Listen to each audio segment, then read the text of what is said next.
Time से कैसे हम आंसर ले सकते हैं, तो वो मैं चीजें आपको बताती हूँ। इसके लिए डिजिटल क्लॉक चाहिए, तो मोबाइल से देखना बहुत आसान हो जाएगा। हमारे क्वेश्चन फ्रेम ऐसे होने चाहिए, क्या मैं यहाँ पे जाऊँ, मेरे लिए ये सही रहेगा, क्या मेरे लिए ये अपॉर्चुनिटी सही है, ऐसे नहीं पूछते। मुझे जाना चाहिए कि नहीं जाना चाहिए, मुझे बात करनी चाहिए कि नहीं करनी चाहिए, ये इंसान सच बोल रहा है कि नहीं बोल रहा है, ये इंसान चीट कर रहा है कि नहीं कर रहा है, धोखा दे रहा है कि नहीं धोखा दे रहा है, ऐसे क्वेश्चन फ्रेम नहीं होने चाहिए। क्वेश्चन फ्रेम एक ही होना चाहिए, क्या ये इंसान सही है, क्या ये इंसान सच बोल रहा है, क्या मेरे लिए ये अपॉर्चुनिटी सही है। क्वेश्चन फ्रेम हम इस तरह पूछेंगे, ये क्लियर।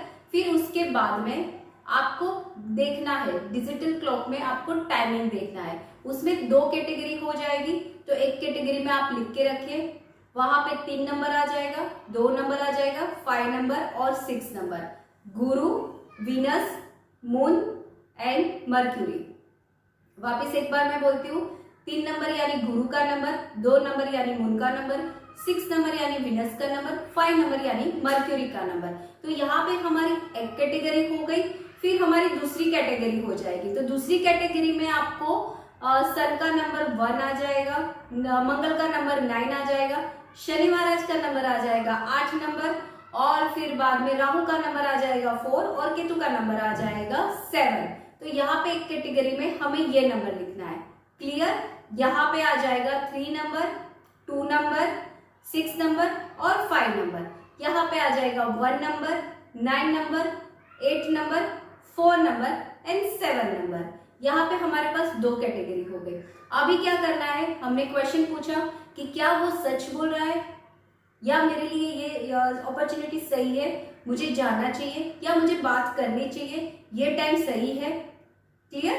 तो हमने टाइम पूछा, टाइम पूछने के बाद में हमने क्लॉक को देखा, तो क्लॉक को देखने के बाद में वहां पे भी आपको पता है टाइमिंग में बीच में 2 डॉट आ जाते हैं, तो 1 जो डॉट होता है उसके पहले का, जैसे 2:56 यानी 2:56, तो 2 को 2 ही लिखेंगे, 1 कैटेगरी यानी 2 को 2 ही लिखेंगे, और 56 को वहां पे प्लस करेंगे, 5 + 6 हमारा हो जाएगा 11। तो 11 को भी हम वापिस 1 डिजिट में लेके आएंगे, तो 1 + 1 यानी 2, क्लियर। तो यहाँ पे हमने 256 बोला था, तो 2 को 2 लिखा, और यहाँ पे भी आंसर हमारा आ गया 2, तो 2 और 2 आ गया। और एक एग्जांपल, जैसे 11:23 हुई है, 11:23, क्लियर।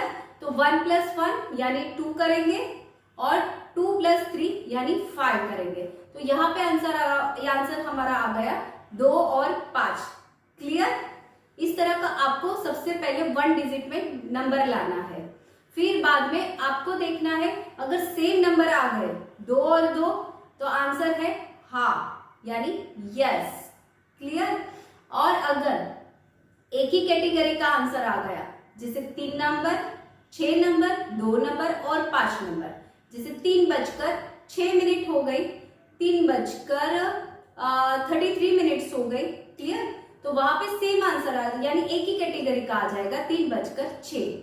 हम टोटल करेंगे 3 + 3 यानी 6 आ जाएगा, तो वहां पे एक कैटेगरी का जो आंसर आएगा, तो वहां पे भी आंसर हमारा आ जाएगा यस।